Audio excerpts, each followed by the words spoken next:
The elevator doors slid open and the hallway looked like gold. Malik stepped out first with his brother and sister linked to his hands like knots in a rope. He gave the black door with the brass number 2 quick knocks, then a third, louder. "Sir," he said, bold because he had to be. "Please hire our mom." Micah pushed up his glasses. "What if he thinks we're selling magazines?" "We're not," Malik said. "We're buying time." Maya hugged a worn sketchbook. Her voice was a whisper. "What if he's mean?" "Then we say thank you and we leave," Malik answered. "But we knocked." The handle turned. The door opened on a man whose suit looked like it lived under perfect light. His face was calm, but his eyes moved fast, like they counted things you couldn't see. He looked at the 3 children, then at the empty hallway behind them. "What is this?" "I'm Malik," the boy said. "This is Micah and Maya. Our mom cleans houses. She needs a better job. You have a big house. Who told you to come here?" "No one," Malik said. "We saw your name on the tower. We looked you up at the library. We walked." "What's your mother's name?" "Tiana," Maya said. "She draws dresses on her break. She never shows anyone." The elevator chimed again. A woman in a faded uniform hurried out, shoes soft from too many shifts. "Malik. Maya. Micah." She pulled them in with one arm and looked up at the man in the doorway as if a door inside her head had opened by itself. "Donovan." His hand tightened on the edge of the door. "Tiana." "We're leaving," she said. "I'm sorry for the trouble." "Bring them inside," he said. "We don't need charity." "It isn't charity. It's supper." His tone softened by a shade. "And a fair conversation." Maya slid past her mother, eyes wide. "Mama, please. 1 minute." She stepped over the threshold and stared up at a chandelier that threw tiny stars on the ceiling. "It's like a palace." Micah followed one step, helpless against the pull of the glass walls and the city beyond them. "Do the windows open?" "Not on this floor," Donovan said. "Too high." Tiana stood there a beat longer, pride fighting rent in her head. Then she nodded once. 1 minute. They crossed into a room that looked like it was built to float. The floor shined. The furniture kept a quiet promise not to squeak. Donovan motioned to a velvet sofa. "Please." "We'll stand," she said. The children sank into the cushions anyway. "You came to ask me something," he said to Malik. "Say it plain." "My mom leaves before the sun comes up and gets home when the lights in the bus stop flick on. She works at offices and houses. Her hands shake when she cuts our toast because she's tired. If you hire her, she won't have to do 2 jobs. She won't cry when she thinks we're asleep." Tiana shot him a look. "Malik." "We're not lying," he said. Donovan turned to her. "What do you do best?" "Work," she said. "I don't take what isn't mine. I keep my head down. I leave rooms better than I found them." "Do you want a job here?" "I want a job that pays on time," she said. "I want a boss who keeps his word. I won't beg." "I didn't ask you to beg," he said. "I asked if you want the job." She held his eyes, and a whole year of memories she thought she had buried moved behind her face. "What are the hours?" 6 to 3. Overtime only if you agree to it. No agency cut. You answer to me. Not your mother? The question slipped out before she could swallow it. He paused. You answer to me. Maya's small voice wandered into the space between them. What does respect look like in this house?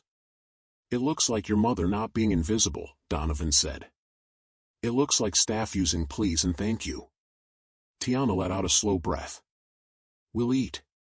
Then I'll sweep a room so I know if your broom's shed. He almost smiled. Fair.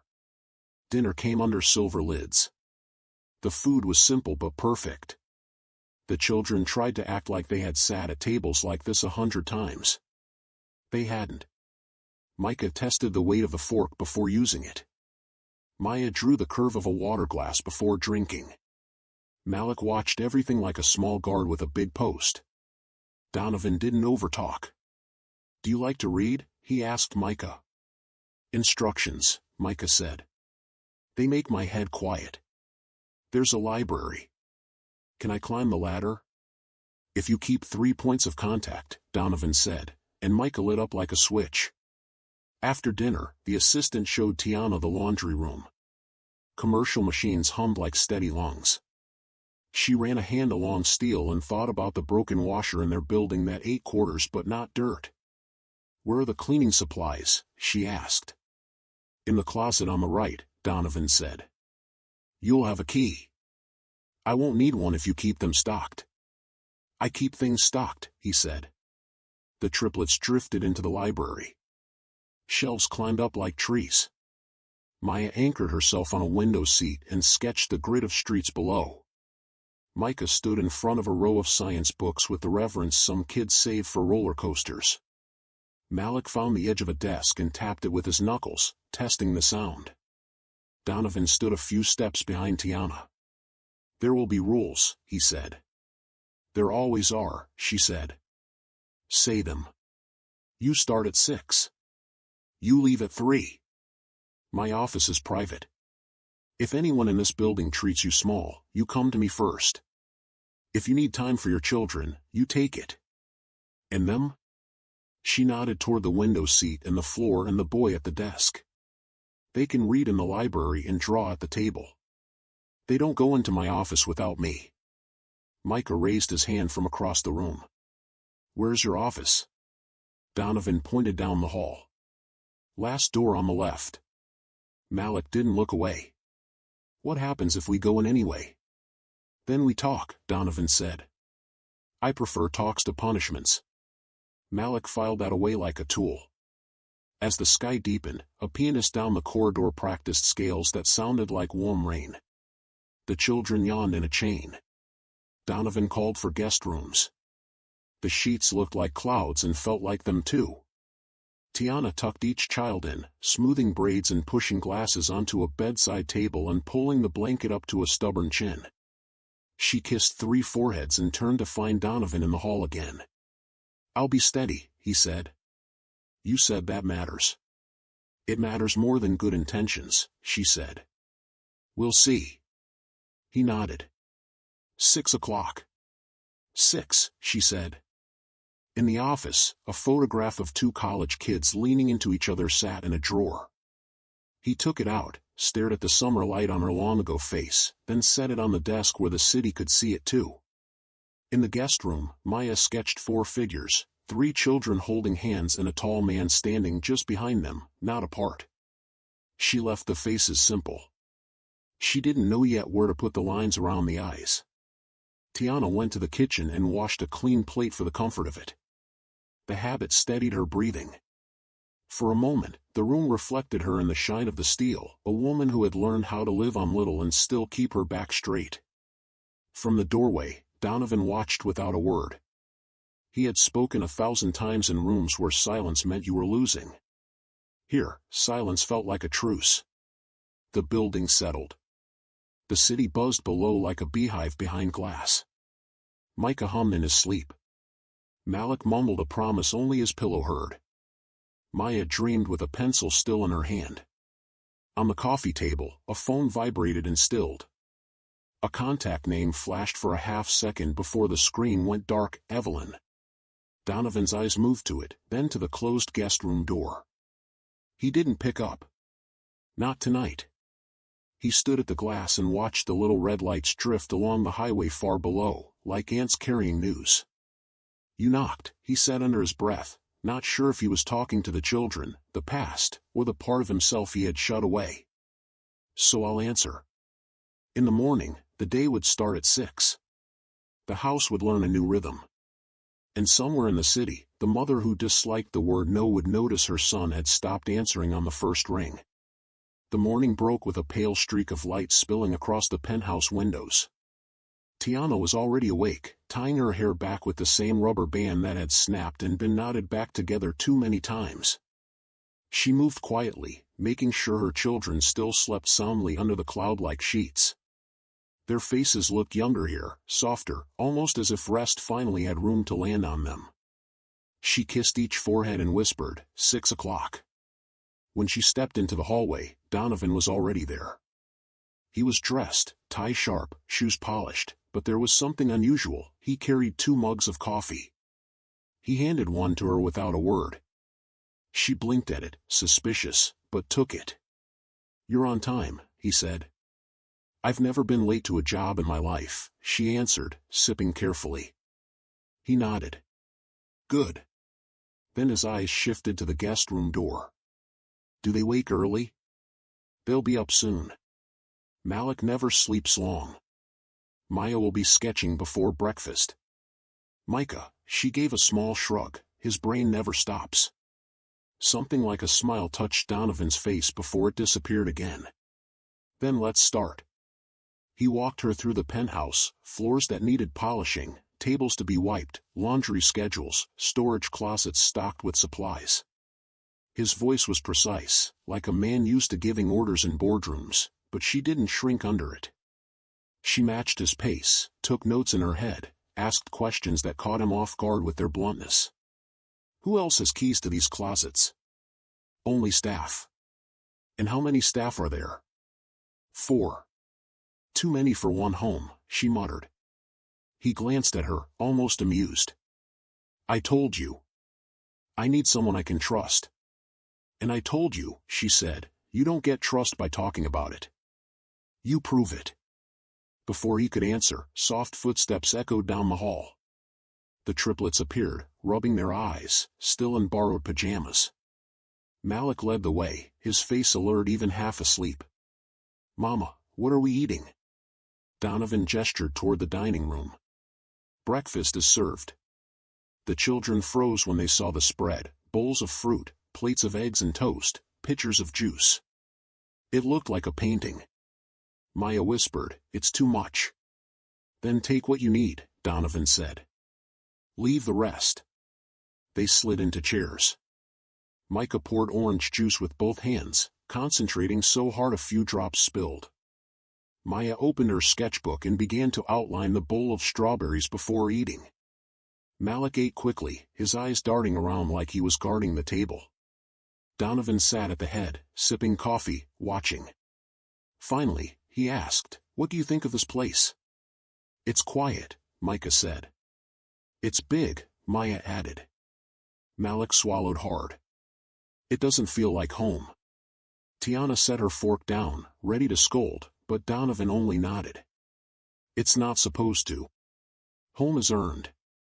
The children exchanged glances. Later that day, while Tiana scrubbed the kitchen counters, Donovan stepped into his office to take a call. The door wasn't fully closed, and Malik, ever curious, drifted near. He heard Donovan's voice, low and clipped. "I don't care what it costs. Run the test quietly. I want results within the week." Malik's stomach dropped. He didn't understand all of it, but he understood enough, something about them. He pressed his ear closer. "I'll send what you need," Donovan said. A pause. "No mistakes." Then the door shut, cutting off the words. Malik backed away, heart racing. He hurried to the guest room, where Maya and Micah were sprawled with their sketches and blocks. "He's checking something," Malik whispered. "About us." Maya's eyes widened. "Like what?" "Like if we're really his." Micah bit his lip. "But, aren't we?" The three sat in silence, the weight of the question pressing heavier than the marble floor beneath them. That evening, Donovan found them in the library. He leaned on the doorframe, watching. Maya was sketching his face without asking, her pencil darting across the page. Micah sat cross-legged with a book bigger than his lap, whispering facts under his breath. Malik was spinning slowly in Donovan's chair, testing how far it could turn before it squeaked. "You like that chair?" Donovan asked. Malik froze, then shrugged. "It spins." Donovan walked over, crouched down to eye level. "You know why it's there?" "To sit?" Malik said cautiously. It's there to remind me of decisions. Every paper on that desk is a choice. Some build, some destroy. The chair isn't just for sitting. It's for carrying weight. Malik frowned, considering. Then maybe it's too big for you. The words hung in the air, sharper than a child's voice should carry. Donovan studied him for a long moment, then chuckled softly. Maybe. Or maybe it's waiting for someone smaller to grow into it. That night, as the triplets drifted to sleep, Tiana stood in the doorway, arms folded. Donovan appeared beside her. They're bold, he said. They've had to be, she replied. His eyes lingered on them, the rise and fall of 3 small chests under blankets. They look like me. She stiffened. Don't start. I'm not starting anything. I'm noticing. You noticed too late, she said, turning away. When she was gone, Donovan stepped into the room. He brushed his hand through Maya's braids, adjusted Micah's glasses on the nightstand, and let his fingers linger over Malik's stubborn jawline. Carefully, he plucked a strand of hair, tucking it into an envelope in his pocket. He whispered so quietly it blended with the hum of the city outside. Soon, I'll know. Then he left, the door clicking softly shut behind him. The days that followed felt like walking a tightrope. The triplets laughed, played, and explored the penthouse, but underneath it all, there was a current they didn't speak of, the strange phone call Malik had overheard, the sense that Donovan was watching them too closely. Malik carried the secret like a stone in his pocket. At night, when his sisters slept, he whispered to the ceiling, if he's really our dad, why doesn't he just say it? By day, Donovan kept his distance, at least outwardly. He took calls in his office, his tone clipped and urgent. But every time he stepped into the room where the children were, his gaze lingered. He studied Malik's sharp stare, Maya's stubborn tilt of the chin, Micah's quiet way of folding into a book. He saw pieces of himself and it unsettled him. One afternoon, Donovan returned from a meeting to find chaos in his pristine living room. Maya had laid out her sketches across the floor, Micah had built a tower of blocks that leaned dangerously, and Malik had claimed Donovan's desk again, legs dangling from the leather chair. You're in my seat, Donovan said. Malik didn't move. Maybe it's mine too. Donovan raised a brow. What makes you think that? Because it feels right, Malik said simply. For a long moment, the two locked eyes. Donovan didn't scold. Instead, he walked to the desk, leaned against it, and studied the boy. That chair is heavier than it looks. You sure you're ready for it? Malik's jaw set. Maybe I'm stronger than you think. Maya giggled nervously, trying to break the tension. She held up her sketchbook. Look! I drew all of us. Mama, me, Micah, Malik, and you. She flipped the page toward him. The drawing showed 5 figures standing side by side, hand in hand. Donovan's chest tightened. Why am I in it? Because you're here, she said, as if it were the simplest truth. He took the book, running his thumb across the pencil lines. Something inside him softened, but before he could speak, his phone buzzed. The screen lit with a single word, results. Donovan excused himself quickly, retreating to his office. He opened the envelope his assistant had delivered. His eyes scanned the page, and for a moment, the room tilted. Paternity, 99.99% confirmed. He dropped into his chair, breath shallow. The test hadn't told him anything his heart hadn't already known, but the certainty hit harder than he expected. 7 years gone. 7 years stolen. His jaw clenched until it hurt. He looked at the photo on his desk, the one of himself and Tiana, young and full of dreams. Then his eyes shifted to the door, where faint laughter spilled in from the living room. They're mine, he whispered. All this time, they were mine. That night, Donovan stood in the hallway outside the guest room. The children were asleep, their bodies tangled together like a single knot. He stepped inside, brushing his hand over Malik's curls, Maya's braids, Micah's small hand still gripping a toy. He whispered, "You don't even know what you mean to me yet." He didn't see Tiana standing in the doorway, watching. Her face was pale, her chest rising and falling too fast. She had seen enough to understand. Later, when the children slept soundly, she confronted him in the kitchen. "What are you doing?" He turned slowly, his face unreadable. "What I should have done years ago." "You had your chance years ago," she snapped. "You left me to raise them alone." "I didn't know," he said, voice rising. "You didn't tell me." "I did." Her voice cracked, years of pain spilling out. "I wrote letters, Donovan. Dozens. They all came back unopened. Or maybe someone made sure they never reached you." He froze, her words hitting like a strike. His mother's face flashed in his mind, Evelyn, with her cool smile and sharp words. Could she have done it? "Don't you dare put this on me," Tiana said, tears brimming. "I carried them. I raised them. I gave up everything so they'd never feel abandoned. And now you swoop in because you can?" He stepped closer, his voice low but firm. "They're mine, Tiana. Nothing you say changes that." Her chin lifted. "Then fight me. But know this, you'll have to go through them first. They will never let you tear us apart." Behind the wall, Malik had woken to the sound of voices.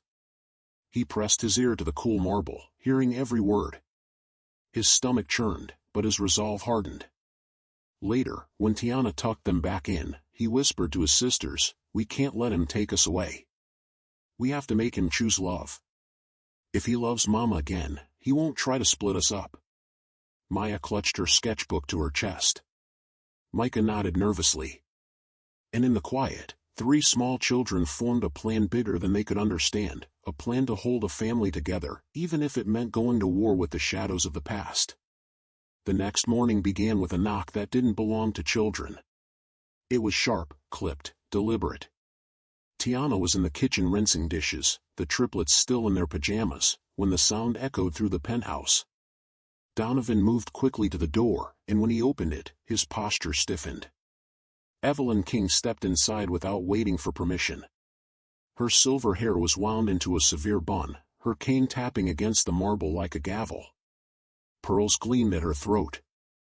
Her eyes, cold and sharp, swept the room before landing on Tiana and the children. "Well," she said smoothly, "look what the wind has dragged back." Tiana froze, her grip tightening on the dishcloth. The children instinctively gathered closer to her, like chicks tucking under wings. "Mother," Donovan said, his voice clipped.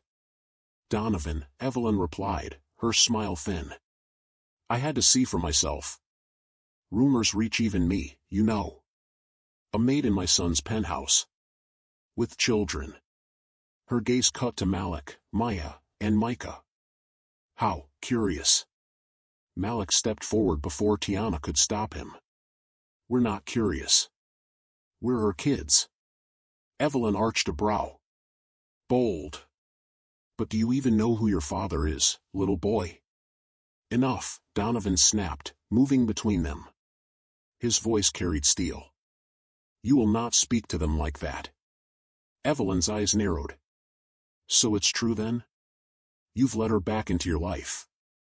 And you don't even question her motives?"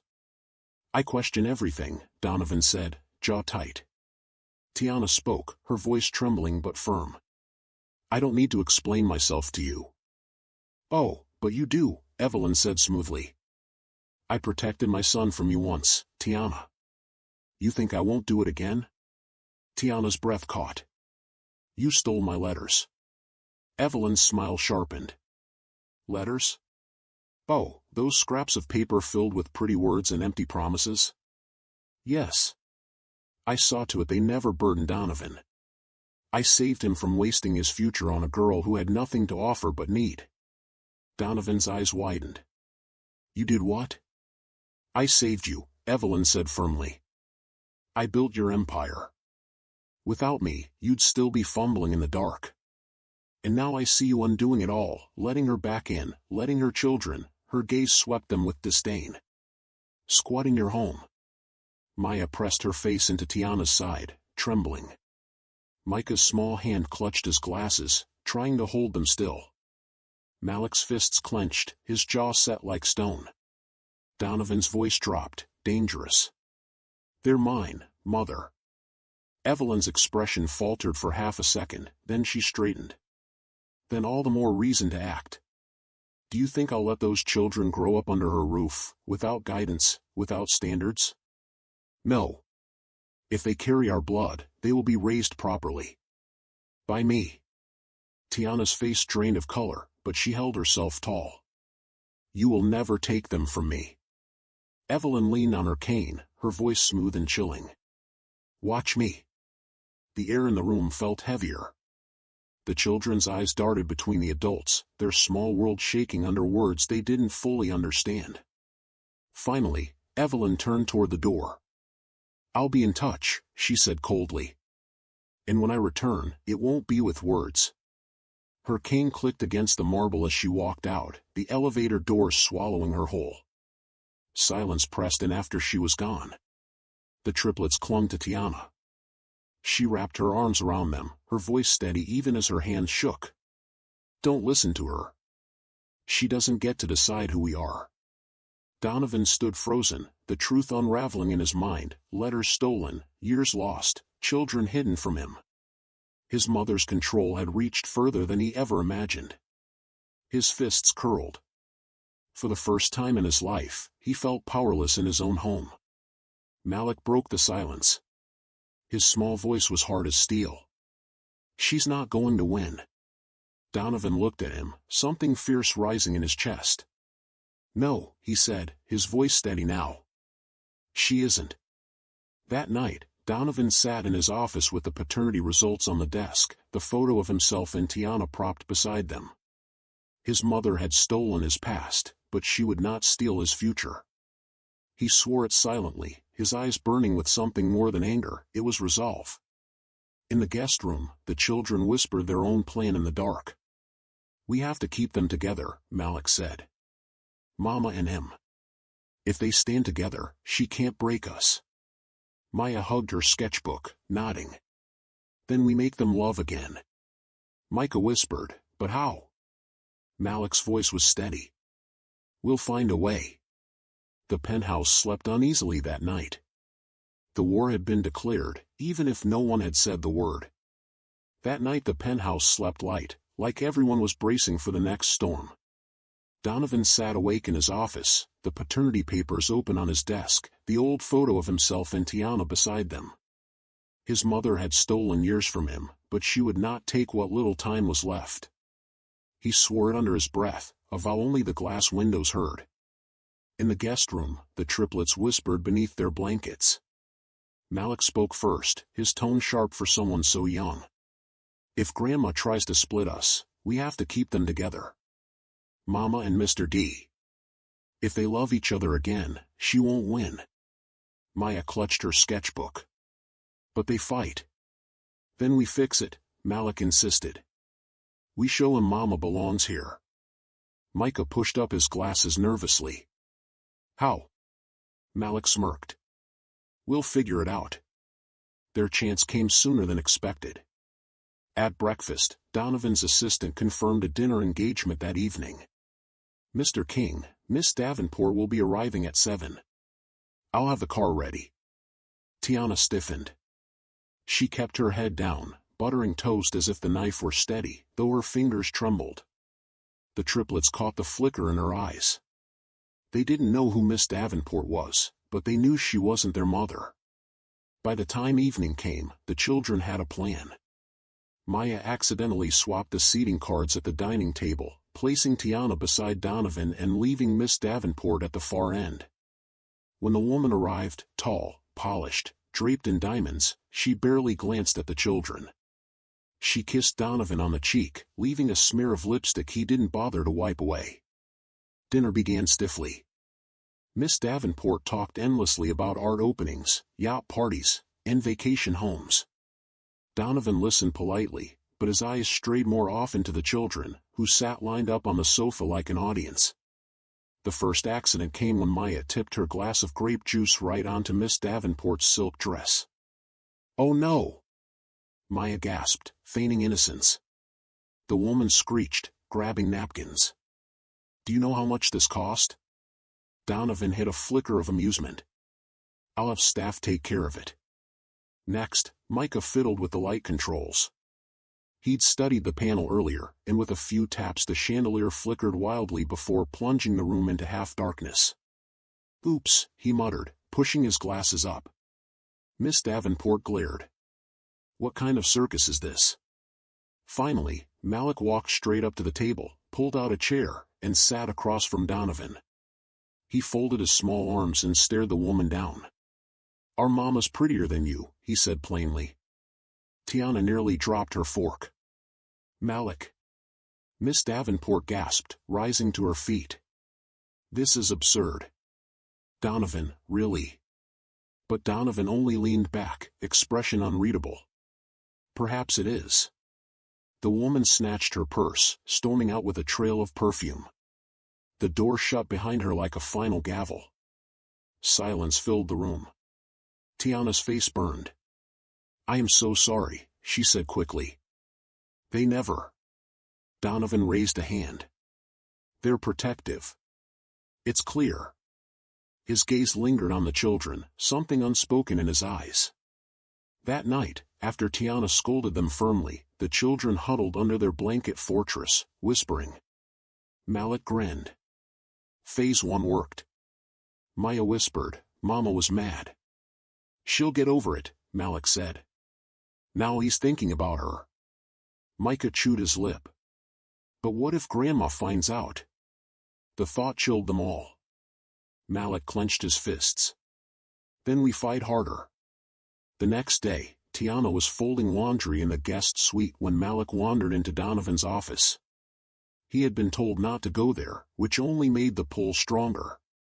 The shelves towered with books and files. The desk gleamed, neat and precise. In the top drawer, under a stack of papers, he found it, a photo of Donovan and Tiana, years younger, smiling on a college lawn. Malik's breath caught. Proof. He curled into the chair with the frame clutched to his chest. The leather swallowed him, heavy with someone else's weight. His eyelids drooped. Before long, he fell asleep there, the photo pressed tight against him. That was how Donovan found him. The sight stopped him cold, Malik, asleep in his chair, holding the picture of a life that had been stolen. Donovan moved slowly, carefully lifting the boy into his arms. Malik stirred but didn't wake, his head resting against Donovan's chest as if it belonged there. Donovan carried him to the guest room and laid him beside his siblings, tucking the blanket around them all. For a long time, he stood watching. His throat ached, his chest tight. I should have been here, he whispered. All along. In the office, he set the photo upright in the center of his desk. No longer hidden. No longer buried. The children's plan was working, though they couldn't have known it. Love was creeping back in, not loud, not sudden, but steady as a tide. What they didn't know was that Evelyn had already begun her counterattack, her lawyers drafting papers meant to tear everything apart. The days after Miss Davenport's stormy exit felt strangely lighter in the penthouse. The triplets had proven they could tip the balance, and for once, Tiana caught Donovan watching her with something other than suspicion. But peace never lasts long when shadows are moving in secret. One afternoon, a knock echoed through the penthouse, firm, official. Donovan's assistant entered with a folder in her hands, her face pale. This came from your mother's lawyers, she said softly. Donovan took it, flipping it open. The words burned, notice of custody proceedings. His jaw locked, his knuckles whitening as he gripped the paper. She's moving fast, he muttered. Tiana looked up from the dining table where she was sorting laundry. What is it?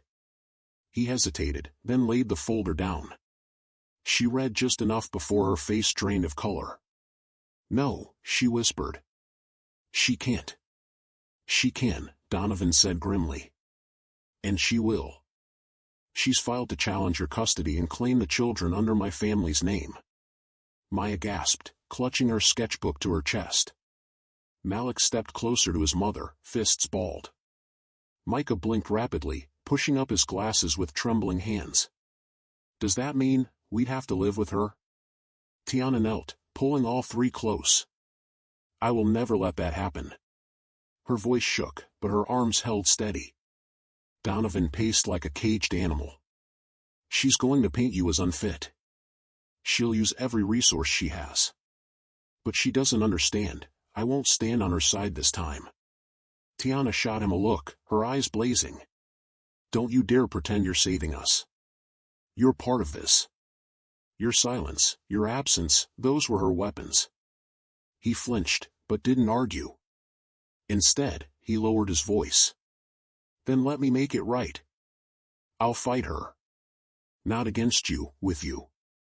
That night, Donovan sat in the library surrounded by files and strategy papers. His lawyer spoke in clipped tones. Evelyn will argue Tiana's financial instability, her lack of influence, the irregularities in the children's schooling. She'll try to show the kids would be better off in her care. Donovan cut him off. We won't let it happen.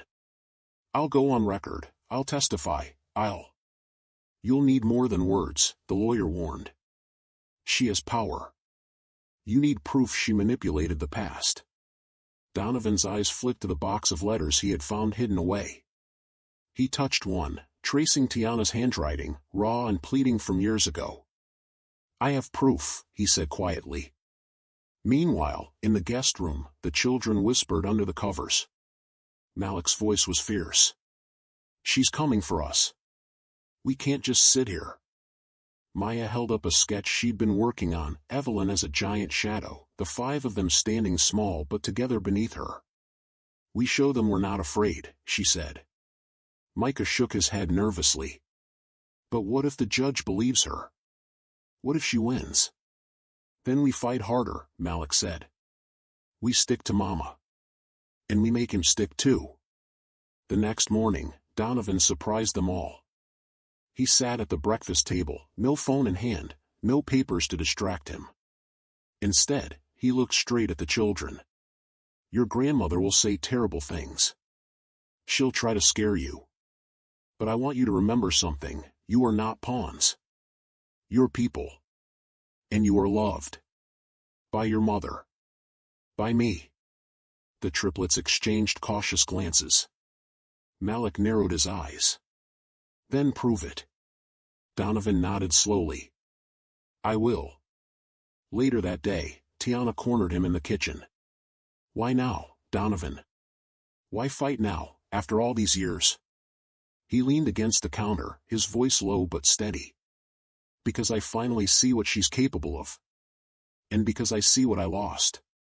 7 years, Tiana. 7 years of them that I'll never get back. I can't change that. But I can fight for the years ahead. Her eyes softened despite herself, but she shook her head. Words are easy. Actions are harder. You'll have both, he said firmly. That night, Donovan walked into the guest room after the children had fallen asleep. He looked at the 3 small bodies curled together, a tangle of limbs in trust.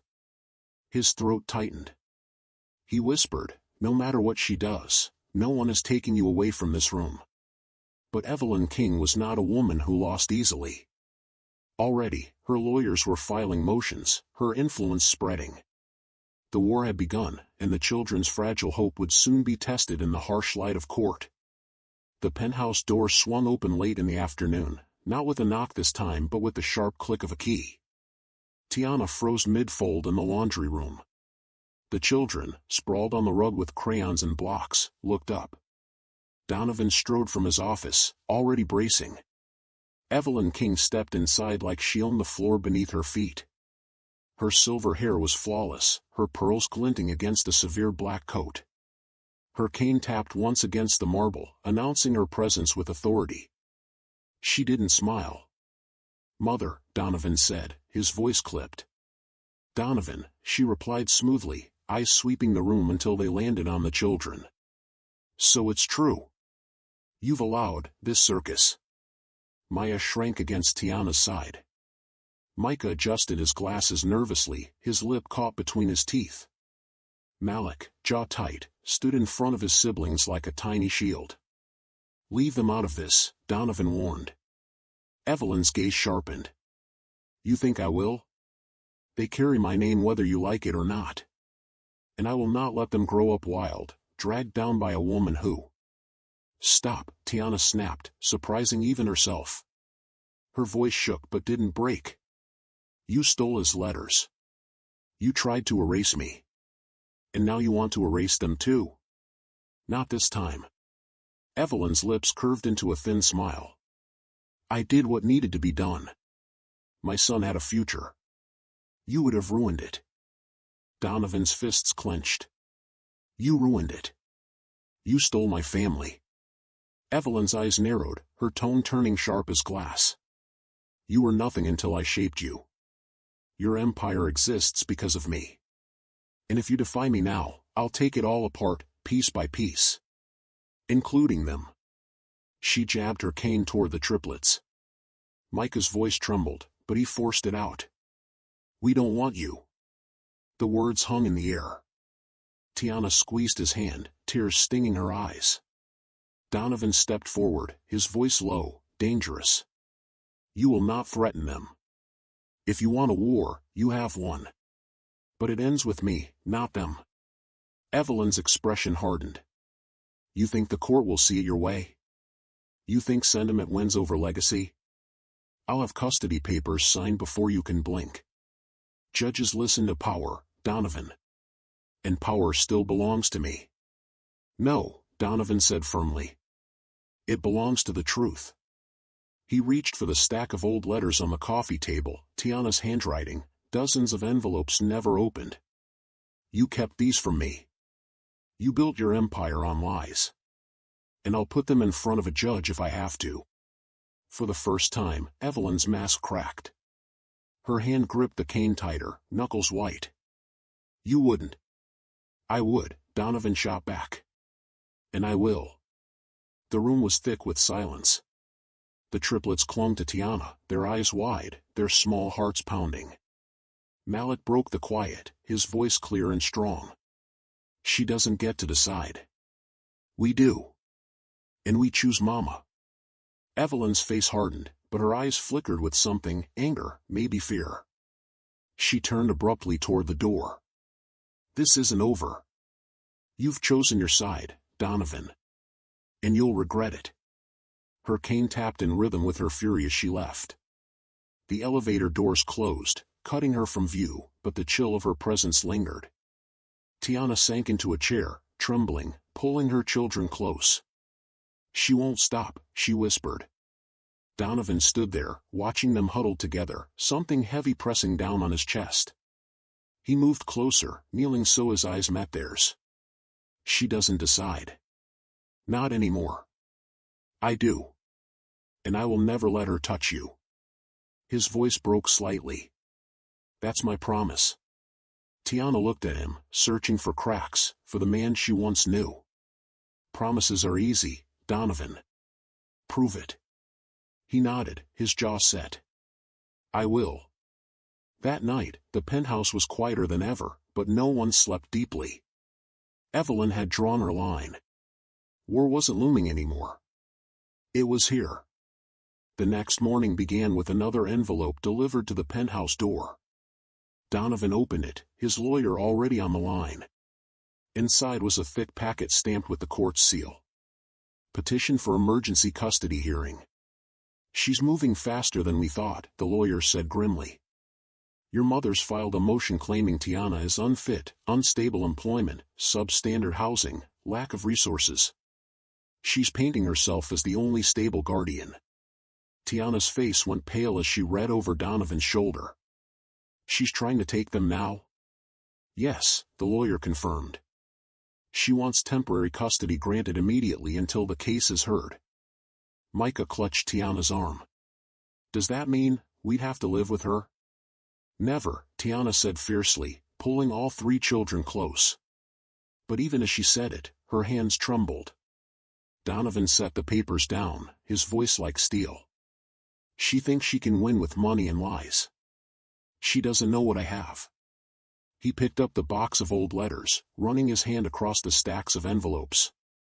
Proof. Every single one shows what she stole from me, what she stole from us. Tiana looked at him, her eyes flashing with years of pain. You could have looked harder. You could have come for me. Donovan's voice cracked. I thought you left me. She made me believe it. He pressed the letters into her hands. I can't change the years she stole, but I can stop her from stealing more. The children huddled close, listening. Malik's jaw was tight, his young voice fierce. Then we fight her. We fight like a family. That afternoon, Donovan gathered them all in the living room. The sunlight streamed through the floor-to-ceiling windows, but the air was heavy.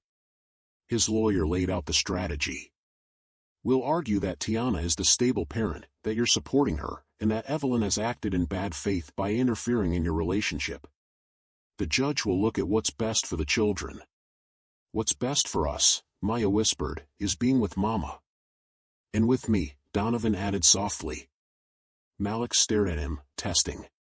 So you're not going to take us away from her? Donovan met his gaze without blinking. No.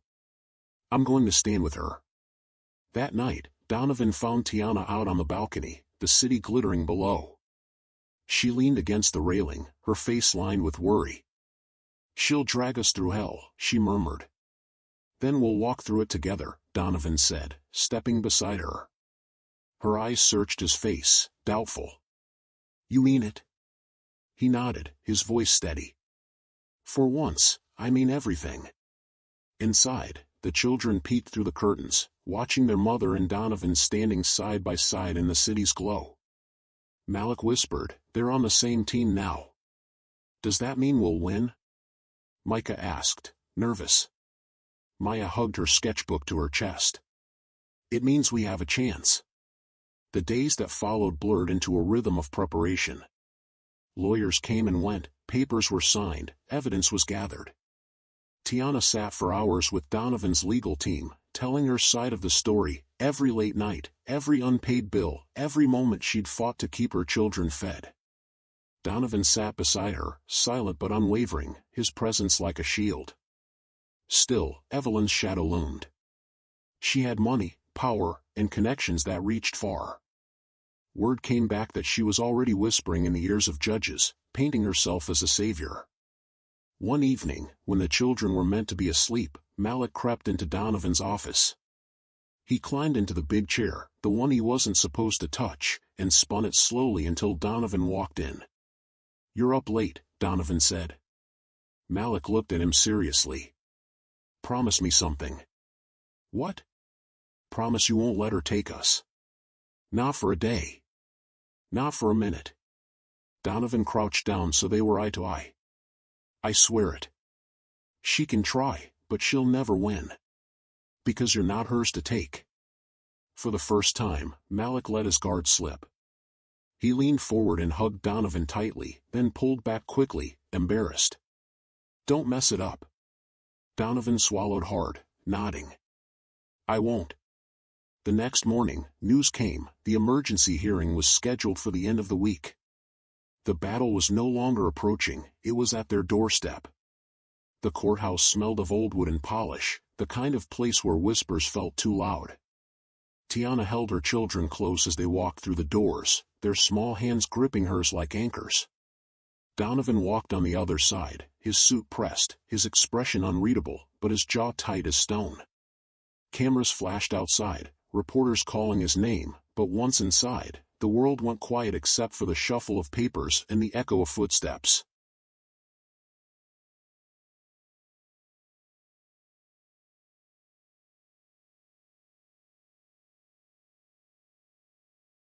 In the courtroom, Evelyn sat already at the front with her team of lawyers. She wore a dark tailored suit, her pearls gleaming like armor, her cane resting against the table. She didn't look at the children, only at Donovan, her gaze sharp enough to cut. The judge entered, her silver hair tied back, her gavel tapping once to bring the room to order. We are here to hear the petition for custody of Malik, Maya, and Micah King. The words hung heavy in the air. King. The children shifted, the name strange on their ears. Evelyn's lawyer rose first. He spoke with confidence, listing Tiana's jobs, her modest apartment, her lack of wealth. These children deserve stability. They deserve the legacy and protection only Evelyn King can provide. Their mother cannot offer the same. They should be placed under Mrs. King's guardianship immediately. Tiana's hands shook, but she kept her back straight. She squeezed her children's shoulders. Then Donovan's lawyer stood, but before he could speak, Donovan rose on his own. His voice cut through the courtroom. My mother is wrong. She stole 7 years from me, years when I should have known my children. She had letters that Tiana wrote, begging me to come. She lied and manipulated, and now she wants to take them again. But this time, I will not let her. Gasps rippled through the room. The judge raised an eyebrow. Do you have proof? Donovan nodded. He placed a box on the table, filled with Tiana's old letters. The judge flipped through a few, her eyes narrowing. This will be entered into evidence. Evelyn's face remained calm, but her knuckles whitened on her cane. Donovan turned to the judge, his voice steady but raw. These children are mine. Not just by blood, but by heart. Their mother raised them with dignity I didn't deserve, and I will not take them from her. I only ask to stand with her, to give them the family they should have had all along. For a moment, the room was silent. Then, unexpectedly, Malik stood. He had to climb onto the bench to be seen. He's telling the truth, the boy said loudly. He's strict and scary sometimes, but he cares about us. And he cares about Mama. We need both of them. Don't let anyone take us away. The bailiff started forward, but the judge held up a hand. Let him speak. Maya jumped up next, clutching her sketchbook. She flipped it open to the latest page, the 5 of them holding hands, a looming shadow drawn behind them. This is our family, she said softly. We don't want to live in a shadow. We want to stay together. Micah, voice trembling, pushed up his glasses. Our grandma doesn't love us. She just wants to win. Mama and Mr. D, they love us. Please don't break that. The judge leaned back, her eyes moving from the children to Tiana, then to Donovan.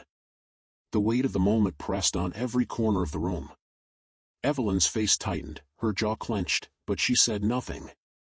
Finally, the judge spoke. I have heard enough. Custody will remain with their mother, Tiana. Mr. Donovan King will be granted joint rights, conditional on cooperation and stability. Evelyn King's petition is denied. The gavel struck once. The sound cracked through Evelyn like lightning. She rose, her cane striking the floor. You cannot do this, she hissed. But the judge ignored her, already leaving the bench. Tiana gasped, pulling her children close, tears falling freely now. Donovan stood frozen for a moment, then let out a long breath he hadn't realized he was holding. His eyes found Tiana's, filled not with pride, but with gratitude. Evelyn stormed out, her heels clicking, her power slipping with every step. The courtroom doors closed behind her, but her shadow no longer felt as heavy. On the courthouse steps, the children held tight to both their mother's and Donovan's hands. Reporters shouted, cameras flashed, but the only sound that mattered was Malik's steady voice. We said we'd fight like a family. And we did. Donovan bent down, his voice rough. And we'll keep fighting, together. No one will ever take you away again. For the first time, the word family didn't feel like a wound. It felt like a beginning. The courthouse emptied slowly, the echo of heels and shuffling papers fading into the wide halls. Outside, sunlight spilled across the steps, bright enough to sting after hours under fluorescent lights. The triplets walked between their mother and Donovan, their hands locked like links in a chain. Cameras flashed, voices called questions, but the children didn't look away from the 2 people on either side of them. Tiana held her head high, though her cheeks were wet. She bent down, kissing Maya's hair, whispering, "We did it, baby. We're safe." Micah clutched her hand so tightly his knuckles showed white, his glasses slipping down his nose. Malik, chin up and fierce, glanced back at the courthouse as if daring Evelyn to step through the doors again. Donovan shielded them from the press, his tall frame a barrier. For once, he didn't care about headlines or shareholders. When a reporter shoved a microphone toward him, asking if the case had divided the King legacy, Donovan's answer was simple: the only legacy that matters is standing right here. He nodded toward the children. Back at the penthouse, quiet settled over the marble and glass. The tension that had pressed on every surface for weeks seemed to lift, leaving a strange, fragile peace. The children scattered, Maya to her sketchbook, Micah to his pile of books, Malik to the balcony where the city stretched beneath them.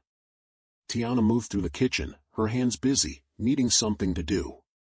She didn't notice Donovan watching her from the doorway. "You kept your promise," she said softly, without turning. "I'll keeping it," he replied. His voice was rough, stripped of the polish he wore like armor. She faced him then, her eyes tired but steady. "We're not fixed, Donovan. Years don't vanish because of one fight won in court." "I know." He stepped closer. "But we have a chance now. And I won't waste it." From the living room came Maya's small voice. "Mama, look." She held up a new drawing, 5 figures again, this time standing not in the shadow of Evelyn's looming form, but in sunlight. The word she had scrawled beneath was simple: together. Tiana's throat tightened. She reached for the sketch, her fingers brushing Donovan's as he took it too. For a moment, neither let go. That night, the penthouse felt different.